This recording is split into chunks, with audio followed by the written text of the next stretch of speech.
नमस्कार दोस्तों, ये वीडियो कोई व्लॉग नहीं है। ये वीडियो है गरुड़ पुराण का पाठ। जब मम्मी गई थी तब 1 साल पहले की बात है, तो तब की वीडियो है। वीडियो पूरी देखिएगा, आपको वीडियो में कही गई बातें पसंद आएंगी। कल मैंने आपको 3 अध्याय नरक के विषय में सुनाए और किसी ने भी उन नरकों से बचने की कोशिश नहीं की। यानी कल से लेकर आज तक 24 घंटे में चर्चा यही होती रही कि मैं तो नरक में जा रही हूँ, ये कैसे जाएगी। ऐसे ये भी कहना है पंडित जी, देखो है पंडित जी, वही बंदी ये भी कह रही थी पीछे अच्छा जू बनेगी, किसके तो पीछे रहेंगे हम। मतलब मैं तो जा ही रही हूँ, तुम क्यों पीछे रहो, तुम क्यों स्वर्ग में जाओगे, तुम भी साथ हो। नहीं तो एक ही बार जो कोई गाड़ी दे कोशिश करो कि सबके सब इस नरक के बंधनों से बच जाए। क्यों बनने के चक्कर में पड़े, कर्मों का फल होता है गाली। क्यों नहीं, हम क्यों कुछ बनने की कोशिश करें। हम ऐसी कोशिश क्यों ना करें कि हम किसी जो है ना बनने बनाने के चक्रों से अलग हट जाए, छूट जाए। देखो एक चीज आपको और बतला देता हूँ, संयुक्त परिवार वैसे ही अब बहुत कम होते जा रहे हैं, बहुत बिरले होते हैं। तो संयुक्त परिवार में तो सबके पास अभी गाय की सानी कर रहा था तो चर्चा चल रही थी कि सारे भाई आजकल एक जगह रहना बड़ा मुश्किल हो जाता है। तो कोई कुछ बोल रहा था, कोई कुछ बोल रहा था। मैंने बड़ी स्पष्ट सी बात कही कि जब पैसा जेब में आने लगता है तो कोई भी कॉम्प्रोमाइज करने की इच्छा नहीं करता, और जहाँ कॉम्प्रोमाइज करने की इच्छा खत्म हो जाती है फिर सारी अलग थलग। जब हम दूसरों के देने की कोशिश करते हैं, जब हम अपने परिवार के बारे में सोचते हैं, दूसरों को अपने भाइयों के लिए सोचते हैं, एक भाई जब दूसरे भाई के लिए सोचता है ना, तो घर में रामायण वाला माहौल होता है। लेकिन जब एक भाई दूसरे भाई की लेने की कोशिश करता है तो घर में महाभारत होने से बोलो विष्णु भगवान। तो विचार मन से निकाल दो कि कौन जू बनेगा, कौन रीछ बनेगा, कौन गधा बनेगा, फिर कुत्ता बनेगा। विचार करो तो ये करो कि इन नरकों से बचा कैसे जाए। क्योंकि एक बात आपको स्पष्ट रूप से बताना चाहता हूँ, ऊपर कोई सिस्टम नहीं है नरक का। ऊपर इतनी जगह नहीं है कि आपको वहां जाकर के डंडे मारे जाएंगे, आपको वहां कूटा जाएगा, कढ़ाई में तला जाएगा। ये हो ही नहीं सकता। अकेले इंडिया की 150 करोड़ जनसंख्या पहुंच रही है। चाइना हमसे आगे चल रही है, मतलब 200-300 करोड़ समथिंग हमारी इंडिया पूरी एक पृथ्वी की जनसंख्या हो रही है। अब 200-300 करोड़ आदमियों को कहां से हैंडल करेंगे, और जनसंख्या बढ़ने घट तो रही नहीं भाई साहब। लेकिन विचारने बात पता है क्या है कि लेकिन ये नरक है तो है क्या। सोचो, शास्त्र गलत नहीं है, आपको समझाने वाले गलत मिल जाते हैं। पंडित जी आपको फुल डरा डरा कर अपना बिजनेस सेट करते हैं। खूब डराया जाता है, नरक में जाओगे तो ये होगा, नरक में हो जाना, गलत काम करोगे ये होगा, ये करोगे तो नरक में जाना पड़ेगा, वो करोगे नरक में जाना पड़ेगा।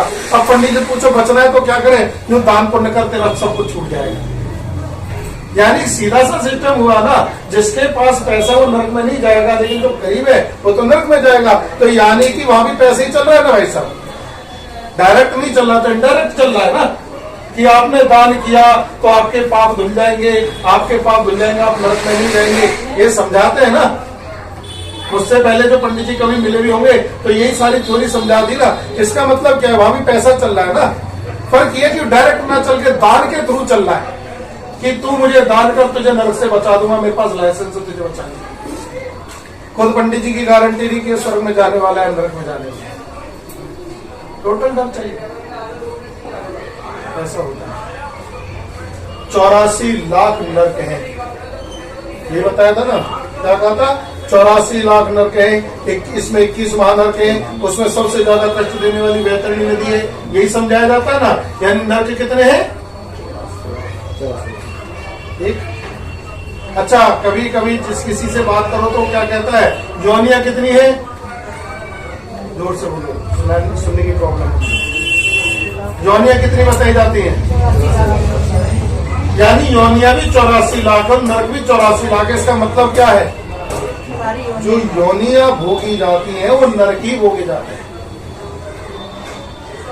अभी कल परसों आपको क्या समझाया कि कढ़ाई के अंदर तला जाएगा,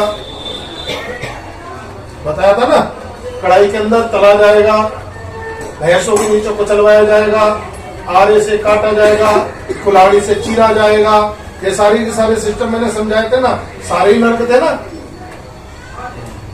अब एक बात बताओ, कभी किसी हलवाई की दुकान पर आप जाते हो, वहां पर हलवाई जो है ना समोसे तल रहा होता है, पकौड़े तल रहा होता है, तो भाई साहब जो समोसे पकौड़े छोड़ता है तो क्या पकौड़े और समोसे ही गिरते हैं?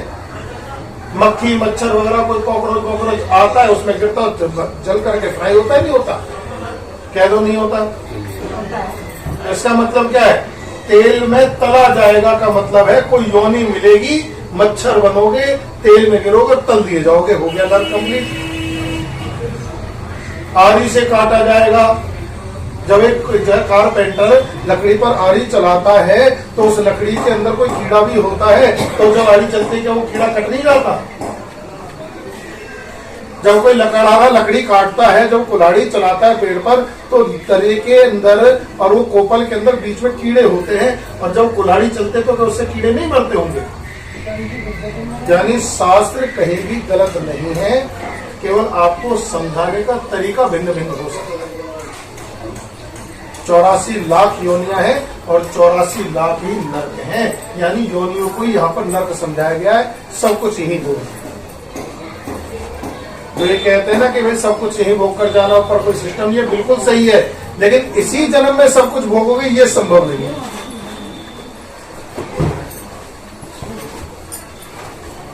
इसी जन्म में आप सब कुछ भोगोगे ये संभव नहीं है। अपने कर्मों के अनुसार आपको योनियां तो लेनी ही पड़ेंगी। लेकिन भैया अभी नर्क में पड़े क्यों? क्यों किसी को जू बनाए और क्यों किसी को गधा बनाए? भगवान कहते हैं यहाँ 7वें अध्याय में, ये कल तक का वर्णन जो था मैंने उसका आपको सारांश सुनाया। आज के अध्याय में गरुड़ जी महाराज यहाँ रोने लगे, क्योंकि कल के अध्याय में भगवान ने क्या कहा कि पापी आया भी नरक से, रहा भी नरक में, नरक भोगा और बाद में गया भी नरक। गरुड़ जी महाराज रोने लगे, प्रभु आपने तो अवसर नहीं दिया ना किसी को नरक से बचने का, कोई उपाय तो होगा, कोई मार्ग तो होगा, क्या जरूरत है सब नरक में जाए? कोई ऐसा मार्ग तो बताओ, कोई ऐसा तरीका तो बताओ जो मनुष्य नरक के बंधनों से मुक्त हो सके। कोई मार्ग ऐसा बताओ जो नरक में जाने ही ना पड़े। भगवान कहते हैं बड़ा सरल मार्ग, वो मार्ग क्या है? पुत्र। जो व्यक्ति पुत्र का मुख देख लेता है वो नरक के बंधनों से मुक्त हो जाए। पुण्य नाम नरक से बचाने के लिए पुत्र ही जो है ना एक सरल मार्ग है। जाने कि जिसके पुत्र हो गया वो नरक में नहीं जाए, खुला है संसार नहीं है भाई, तेरे नाकंदे से थोड़ी ना पता। यानी जिसके पुत्र हो गया वो नरक में नहीं जाए, कितना ही बड़ा पापी क्यों ना हो।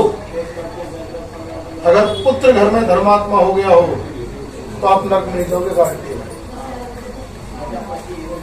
और ये गारंटी मैं वैसे नहीं दे रहा हूँ, इस गारंटी को देने से पहले मैं आपको इतिहास में भी लेके चलूंगा और वर्तमान में भी लेके चलूंगा। आज के डेट में पुत्र धर्म, अगर पुत्र नालायक निकल जाए, पापी निकल जाए तो मरना नहीं पड़ता, वो जीते जी नरक दिखा देते। के भले बुरे के होते हैं, इतिहास सुनिएगा, के भले बुरे के होते हैं और बदल जाते हैं अंश। हिरणाकुश के प्रहलाद जी और उग्रसेन के कंस। हिरणाकश्यप इतना महापापी था कि उसके राज्य में कोई भाई साहब भगवान का नाम भी ले ले तो मृत्यु दंड, यानी खुद तो लेगा नहीं, दूसरा लेगा तो भी मरेगा, है जी। उसके पुत्र कौन हुआ? प्रहलाद जी। उसने पूछा इस खंभे में भगवान है? नुहा जी भगवान है। खंभे में घोड़ा भगवान आए, वध करके चले गए, उसका उद्धार करके चले गए। अब भगवान चाहते तो सीधे भी आ जाते, रास्ते से कौन रोक रहा था? लेकिन भक्त ने कहा खंभे में है, भगवान कहने लगा इसने कहा तो माननी पड़ेगी। मुद्दा यहाँ पर केवल पुत्र था, पुत्र भक्त हो गया तो पिता का उद्धार भी हो गया। पुत्र भक्त था तो पिता का उद्धार हो गया भाई साहब। अब दूसरी तरफ देख ली जो गुरुसेन जी हमारे बड़े धर्मात्मा थे, किसी से लड़ना झगड़ना कुछ करना ही नहीं, भगवान का नाम लेते थे, अपने राज्य का पालन करते थे। घर में पुत्र कौन हो गया? कंस हो गया। क्या रहा? आधी सी जिंदगी जेल में गुजारनी पड़ी और पिता के रहते रहते पुत्र जन्म स्वर्गलोक को सिधार जाए या संसार को छोड़कर चला जाए, उससे बड़ा नर्क एक पिता के लिए हो नहीं सकता। भाई साहब कुछ कभी अनुभव देना कर्ज करा करके चला है ना क्या में? और सुन लो, वर्तमान में सुन लो, घर के अंदर पुत्र धर्मात्मा हो, मरने की जरूरत नहीं है, प्रॉपर्टी इकट्ठी करने की जरूरत नहीं है। अगर लड़का लायक हो तो अपने बलबूते पे इतना इकट्ठा कर देगा, इतना नाम बना देगा कि जब निकल करके जाओगे तो औलाद के नाम के साथ तुम्हारी पहचान होगी। कहते ना, पूत सपूत तो धन संचय, पूत कपूत तो धन संचय। जब आप घर से निकल करके जाओ और आपकी औलाद के नाम से आपकी पहचान होने लगे कि ये फलाने के पिताजी जा रहे हैं, तो उससे ज्यादा गर्व की बात नहीं भाई साहब। और ये बात कानों में जब पड़ती है ना तो जीते जी स्वर्ग मिल जाता है, नहीं मिलता जी? मरना पड़ा क्या? और पूत कपूत तो धन संचय, जिंदगी भर जोड़ जोड़ के चले जाओ, जिंदगी भर जोड़ लो, तुम्हारी पूरी जिंदगी की पूंजी को पुत्र का पूत निकल गया ना तो 4 महीने नहीं लगेंगे खत्म करने का। 4 महीने तो बहुत बड़ी बात है, महीने 2 महीने में निपटा के फ्री कर दो।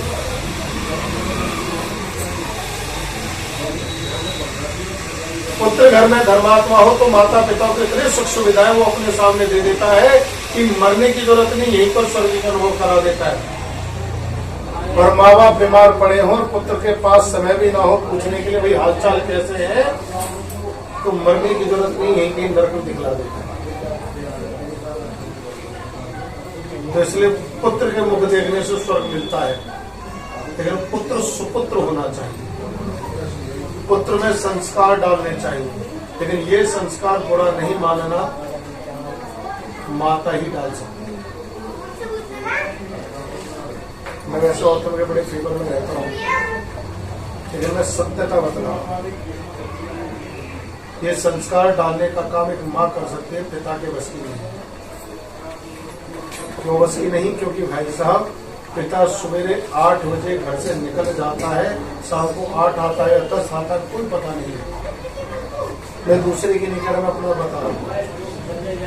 पूजा पाठ का काम है, कई बार समय नहीं मिलता, सवेरे सवेरे निकल गए और रात को अगर शादी में बढ़ाना तो बस पहुंच जाता है घर पे, भाई मैं आज रात को आने पाऊंगा, मुझे वहां शादी कराने जाना है, वहीं की भी उठाई मोटरसाइकिल दूसरी जगह गए, अगले दिन सुबह आके सो जाते हैं। भाई साहब 24 घंटे कई बार नहीं मिल पाते। लेकिन ये संस्कार डालने का काम तो घर में जो स्त्रियां उनके हाथ में है, इसलिए तो मातृभाषा कहा गया है, जो ना मातृभूमि कही गई है। संस्कार डालने का काम माता का इसलिए तो कहा गया है क्योंकि जो सीख जो बीज पड़ेंगे वो माता के द्वारा पड़ेंगे। कहीं पर जो है ना फादर टर्न है क्या? सब जगह मदर टर्न चलती है। संस्कार डालना एक माँ का काम है। अब थोड़ा सिस्टम बदल के श्राद्ध होते हैं ना, तो जेंट्स वगैरह श्राद्ध करते हैं, लेकिन पहले के समय में बाबा के टाइम पे हमें याद है कि बाबा पे समय नहीं होता था ना, हमारी माँ श्राद्ध कर देती थी, लेडीज श्राद्ध करती थी। पहले आदमी तो खेतों में भाग जाते थे ना भैया। पहले के समय में क्या श्राद्ध होते थे, बच्चे देखते थे कि श्राद्ध हो रहे हैं, पूछते थे क्या हो रहा है, जब बताया जाता जी जो चले गए उनके नाम का खाना निकालते, श्राद्ध है। लेकिन आज के समय में क्या श्राद्ध वगैरह इतने लोग कर रहे हैं? इक्के दुक्के श्राद्ध करते, बाकी समाज पे सबका निकाल देते, सबको इकट्ठा निपटा देते। मैं शादी कराने जाता हूँ, केवल पिता का नाम बाबा का नाम याद होता है, पड़बाबा के लोगों को नाम नहीं पता भैया। क्या संस्कार डालने वाले? हमारे साथ प्रॉब्लम पता है क्या? हम दूसरों पर उंगली उठाना बड़ी सरलता से जानते हो, उंगली उठा देते हैं।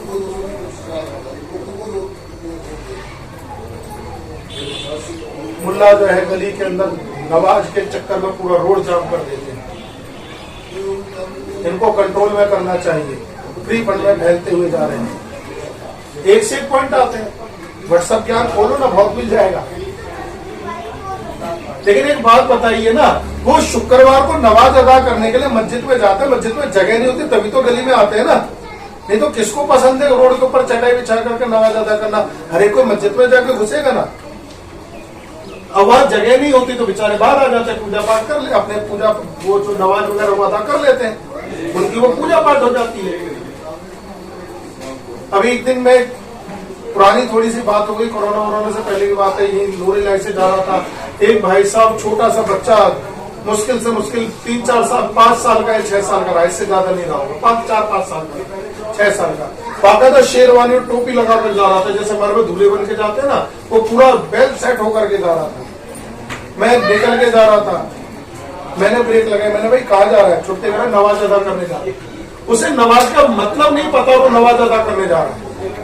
अच्छा आप बताओ सही सही में आप अपने बच्चों को मंदिर कितनी बार लेके गए?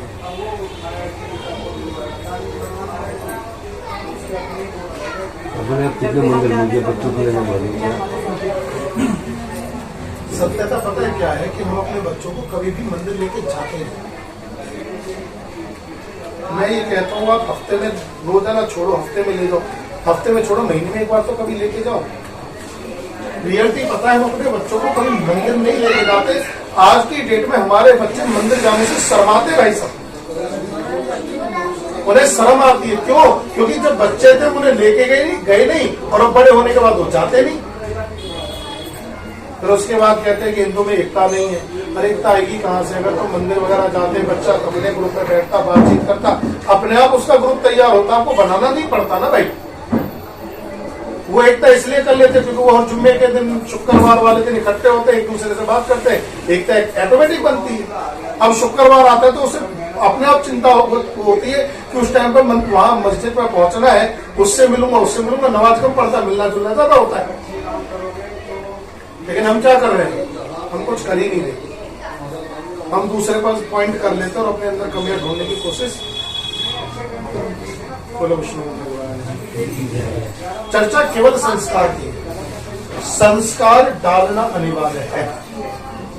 जब तक आप अपने बच्चों को सिखाओगे नहीं, बच्चा सीखेगा भी नहीं। और बच्चे को सिखाना नहीं पड़ता भाई साहब, घर में जब आप कर्म करते हो तो बच्चा देख करके अपने आप सीख जाता है। बहुत सारी चीजें हम गड़बड़ कर रहे हैं, मैंने भी बताया ना, मंदिर ले जाने हुए, कुछ लोगों ने तो बच्चों को कभी मंदिर लेके भी नहीं गए होंगे। अब तक कुछ चला गया तो चला गया, नहीं तो कब लेके गए बताइए, है ना। दूसरी चीज, हम क्या संस्कारों को कितना बढ़िया लेके जा रहे हैं। पहले के टाइम में बच्चे का जन्मदिन होता था ना, तो हम क्या करते थे? घर में हवन कथा करा देते। ये मैं सोच रहा हूँ अपना बिजनेस सेट कर रहा हूँ, मैं सही बतला रहा हूँ। हम क्या करते थे? घर में बच्चे का जन्मदिन होता था तो कथा हवन पूजा पाठ कराते थे ना। अच्छा देखता था, होता है। शुरू के 2-4-6 साल तक बच्चा तो छोटा होता तो पूजा नहीं कर पाता था। जहाँ 7-8 साल का हो जाता है ना, वो अपने आप बैठ करके कह देता कि पूजा शुरू करो, पापा मम्मी आते रहेंगे। वो देख देख कर सीख लेता भैया। लेकिन हम क्या करते हैं? केक लेकर के आते हैं, पूजा पाठ तो गया, जहां भी जाना है एक केक लेकर के आते हैं, उस केक के ऊपर बड़ा बड़ा बच्चे का नाम लिखा जाता है, फिर मोमबत्तियां जलाई जाती हैं, फिर मोमबत्तियों को फूंक मारते हैं, बुझा देते हैं। भाई 11 साल का हो गया, 12 जलाओ, 11 में फूंक मारो, यानी तेरी जिंदगी के 11 साल कम हो गए ना। यही बता रहे हैं ना डायरेक्ट इनडायरेक्ट रूप से, तेरी जिंदगी के 11 साल बुझ गए, कम हो गए।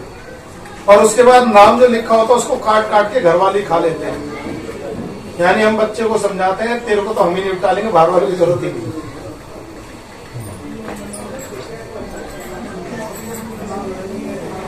चलो ये भी नहीं कर सकते तो मत कराओ कथावन, मैंने कौन सा करा। एक चीज और होती है, बच्चे के दिमाग में बात आती है, बर्थडे आ रहा है तो गिफ्ट मिलेगा। पहले से हल्ला मचाने लगता है, मेरा जन्मदिन आ रहा है, मुझे क्या गिफ्ट दोगे? होता है बच्चा, बर्थडे आ रहा है तो मुझे क्या गिफ्ट मिलेगा। यानी बच्चे को मांगने की आदत ऑलरेडी पड़ चुकी है भाई साहब। अब वो देने की आदत में नहीं है, वो किस आदत में आ चुका है आपका बच्चा? मांगने की आदत। मुझे क्या मिलेगा? अब क्या मिलेगा के चक्कर में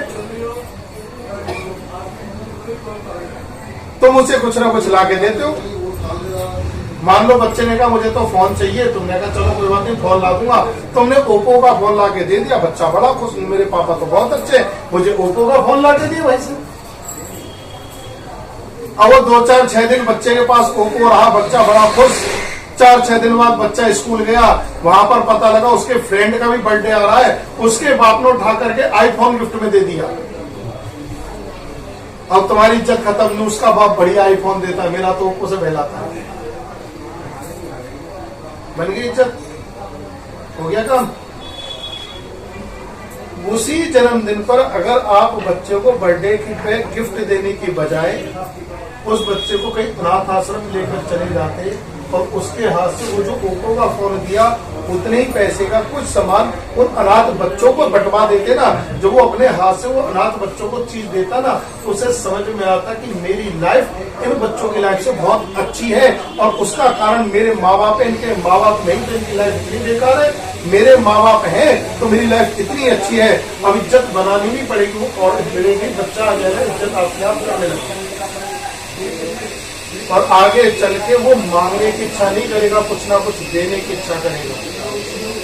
और जब वो देने की इच्छा करेगा तो वो दूसरों को भी देगा, तो तुमको भी देगा। और लेकिन अगर आप मांगने की इच्छा पड़ गई ना, माँ बाप देते ही रहे और मेरा काम चलता रहे, तो बुढ़ापे में वो कदर भी जब तक करेगा जब तक देते रहोगे। जिस दिन तुम देने लायक नहीं रहोगे उस दिन तुम उसके लिए बोझ बनकर चले रह जाओगे और वो जल्दी से जल्दी निपटाने की कोशिश करेगा। बोलो विष्णु भगवान।